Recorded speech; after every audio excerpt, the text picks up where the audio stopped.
இதற்கு முன்பு திராவிட முன்னேற்ற கழக ஆட்சி இருந்தது. அந்த ஆட்சியிலே இந்த மாவட்டத்திற்கு இந்த திட்டமாக கொண்டு வந்தார்களா? இந்த மக்கள் பணி ஏதாவது செய்தார்களா? அனைத்து இந்திய அண்ணா திராவிட முன்னேற்ற கழகம் இதே புரட்சி தலைவி அம்மா அவர்கள் தமிழகத்துடைய முதலமைச்சராக இருந்த காலத்திலே போடப்பட்ட திட்டத்தை வரிசையாக எடுத்து வைத்தார். நீங்கள் எண்ணி பார்க்க வேண்டும். 2006 இருந்து 2011 வரைக்கும் திராவிட முன்னேற்ற கழக ஆட்சி. அந்த காலகட்டத்திலே கிட்டத்தட்ட 5 ஆண்டு காலம். இந்த 5 ஆண்டு காலத்திலே கடுமையான மின்வெட்டு. இதே புரட்சி தலைவி அம்மா அவர்கள் தேர்தல் பிரச்சாரம் மேற்கொண்டார்கள். தமிழகம் முழுவதும் சூறாவளி பிரச்சாரம் மேற்கொண்டார்கள். 234 தொகுதிக்கும் சென்றார்கள். மக்களை சந்தித்தார்கள். அப்பொழுது மக்கள் கேட்டுக்கொண்டதெல்லாம், நீங்கள் முதலமைச்சர் ஆன உடனேயே தடையில்லா மின்சாரத்தை வழங்க வேண்டும் என்று கோரிக்கை வைத்தார்கள். தமிழகத்திலே மின்வெட்டு இல்லாத மாநிலமாக உருவாக்க வேண்டும் என்று கோரிக்கை வைத்தார்கள். நாங்கள் செய்து கொண்டிருக்கின்றோம். இத்தனையும் நாங்கள் செய்து கொண்டிருக்கின்றோம். உங்களுடைய ஆட்சியிலே மின்வெட்டு இருந்தது, எங்களுடைய ஆட்சியிலே தடையில்லா மின்சாரத்தை வழங்குகின்றோம். உங்களுடைய ஆட்சியிலே விலைவாசி உயர்ந்தது, எங்களுடைய ஆட்சியிலே விலைவாசியை கட்டுப்படுத்தியிருக்கின்றோம். இதையெல்லாம் சாதனை அல்லவா? எண்ணி பாருங்கள். ஸ்டாலின் அவர்கள் துணை முதலமைச்சராக இருந்தார், உள்ளாட்சித்துறை அமைச்சராக இருந்தார். அப்பொழுது ஏன் செய்யவில்லை? இப்பொழுது ஊர்வலாக போகிறார், கிராம கிராமமாக போகிறார். அங்கே ஒரு பெட்ஷீட்டை போட்டு அமர்ந்துகிறார்.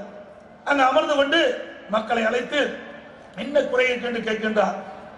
அங்கே என்ன குறையை கண்டு எங்களுக்கு தெரியவில்லை, அவருக்கு கண்ணுக்கு படுகிறது. அப்படி கண்ணுக்கு படுது என்று சொன்னால் இவர் உள்ளாட்சித்துறை அமைச்சராக இருந்தாலே அப்பொழுதே நிறைவேற்றிக்கலாம். இல்ல, உலகத்திலே பதவி இருந்தில்ல, அதிகாரம் இருந்ததில்ல, துணை முதலமைச்சர் இருந்தீங்கல்ல, ஏன் செய்யவில்லை? செய்யாததை நாங்கள் செய்து கொண்டிருக்கின்றோம். நீங்கள் விட்டு சென்ற பணியை நாங்கள் தொடர்ந்து செய்து கொண்டிருக்கின்றோம். ஆகவே நாங்கள் கேட்கின்ற கேள்வி நீ கேட்கின்றாய். நீ உள்ளாட்சித்துறை அமைச்சராக இருந்த காலகட்டத்திலே மக்களை கவனிக்கவில்லை, மக்கள் பக்கம் போகவில்லை, கிராமத்துக்கு செல்லவில்லை, கிராம மக்களுடைய குறைகளை கேட்கவில்லை. அதனால் பாதிப்படைந்தது. ஆனால் எங்களுடைய அமைச்சர்களை பொறுத்த வரைக்கும் கிராமம் கிராமமாக செல்கின்றோம். எங்களுடைய சட்டமன்ற உறுப்பினர் கிராம கிராமமாக செல்கின்றோம். விவசாயத்திற்கு முன்னுரிமை கொடுக்கின்ற அரசு அம்மாவுடைய அரசு. ஆக விவசாயத்தை பற்றி பேசுவதற்கு உங்களுக்கு என்ன தகுதி இருக்கின்றது? கிராம கிராமமாக செல்கின்றீர்கள், அந்த கிராம மக்களை சந்திக்கின்றீர்கள். ஆகவே இந்த கிராமத்து மக்களை சந்திக்கின்ற பொழுது பிரச்சனையை சொல்லி சொன்னால் அந்த பிரச்சனையை உங்களுக்கு அதிகாரம் இருக்கின்ற பொழுதே தீர்த்துக்கலாம் அல்லவா? தீர்க்க முடியவில்லை. அம்மாவுடைய அரசு தான் இன்னைக்கு தீர்க்கப்படுகின்றது. கூட்டு குடிநீர் திட்டத்தை நிறைவேற்றியது அம்மாவுடைய அரசு தான். இன்னைக்கு பெரும்பாலான சாலைகளை சீரமைத்தது அம்மாவுடைய அரசு தான். இன்னைக்கு எல்லா திட்டங்களையும் இன்னைக்கு நாட்டு மக்களுக்கு தந்தது அம்மாவுடைய அரசு தான். எண்ணி பாருங்கள். விலையெல்லாம் மிக்சி கிரைண்ட் மின்விசிறி 2011 அம்மாவுடைய தேர்தல் அறிக்கையில் சொன்னாங்க. கிட்டத்தட்ட 1,84,00,000 குடும்பத்துக்கு கொடுத்தாங்களா இல்லையா? அத்தனை குடும்பத்துக்கு கொடுத்தாங்க. விலையெல்லாம் மிக்சி கிரைண்டர் பணக்காரர்கள் பயன்படுத்திய அந்த பொருளை குடிசையிலே வருகின்ற ஏழையும் பயன்படுத்திய காட்சி அம்மாவுடைய ஆட்சியிலே பார்க்க முடிஞ்சது. உங்களுடைய ஆட்சியில் என்ன பார்க்க முடிஞ்சது?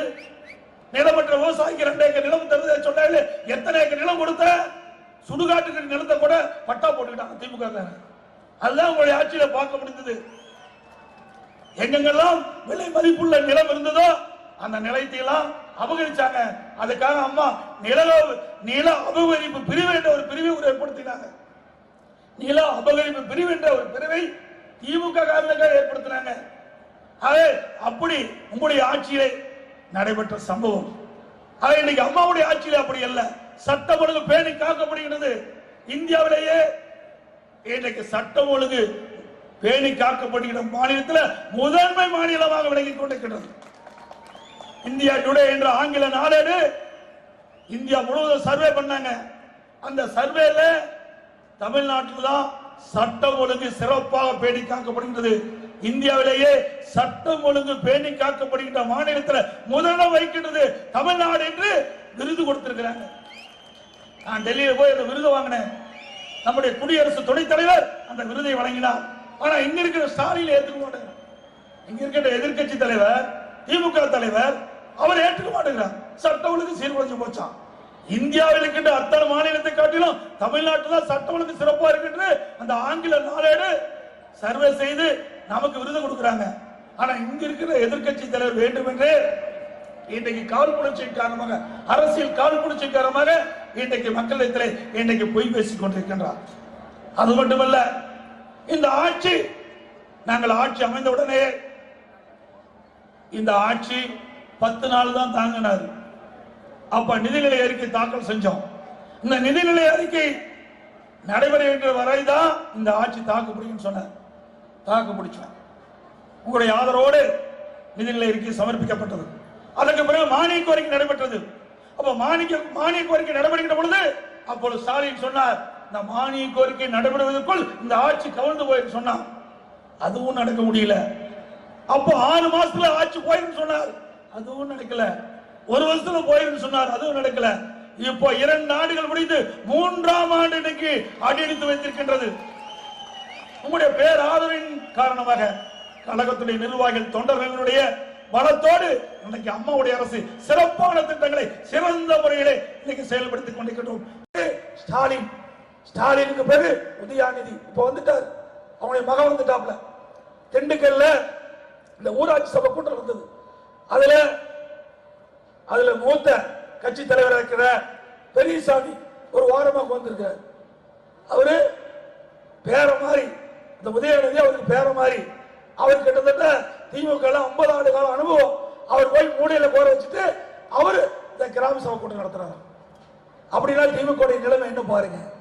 குடும்ப அரசியல், குடும்ப ஆதிக்கம் திமுக தலையோங்கி இருக்குது. நீங்கள் ஏற்றுக்கொள்கிறீர்களா? கருணாநிதி, ஸ்டாலின், உதயநிதி, கனிமொழி, இப்படி தயாநிதி மாறன் இப்படித்தான் வர முடியும். வேற எவரும் வர முடியாது. அதே போல திமுக இருக்கின்ற அந்த குடும்பத்தை சேர்ந்தவர்கள் தான் எம்எல்ஏ முடியும், எம்பி முடியும். வேற எவரும் வர முடியாது.